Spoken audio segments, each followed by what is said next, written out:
This is my fourth time to read through the Bible.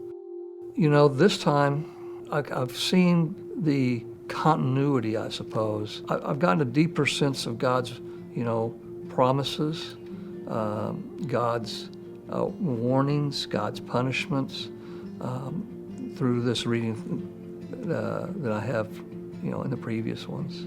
God's not failed to live up to what His promises, or whether they be punishments or whether they be rewards. His faithfulness is really popping out more this time around. And I guess the challenge is to challenge me when I've seen how God has had to judge the Old Testament Israelites. And I'm sitting here saying, gosh, guys, all you had to do was do what God said.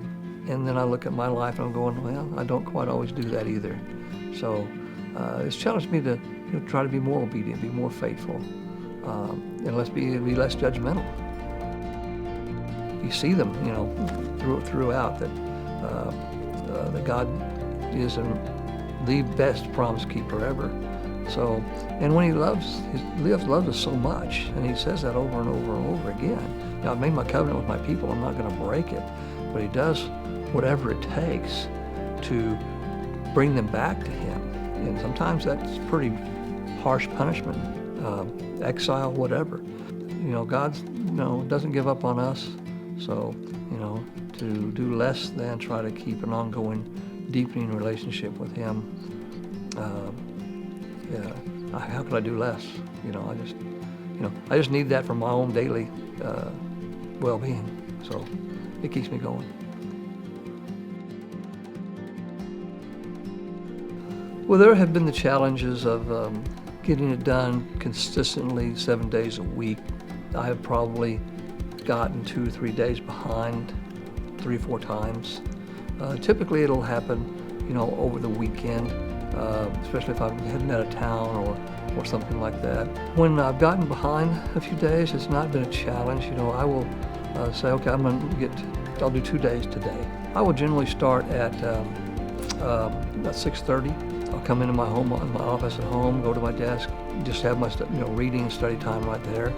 So I'll just catch up, and it may take me 2 days to actually get back right on target again. But no, I don't dread that at all. I said, okay, I want to get back up. I want to get going again. For me, the desire to have a relationship with God in Jesus is what I miss if I don't do my daily reading. I just think it's been a pretty inspired process for our church to do this, because I think God certainly had to lead into the hearts of our pastor and staff to propose this idea in the first place. It's been eye-opening to see how we're struggling through our challenges as the Israelites did, and how we can know God is there with us, if we'll just accept it and live a life of obedience. I sense a greater sense of unity in our church because of this plan of reading the Bible through as a body of believers.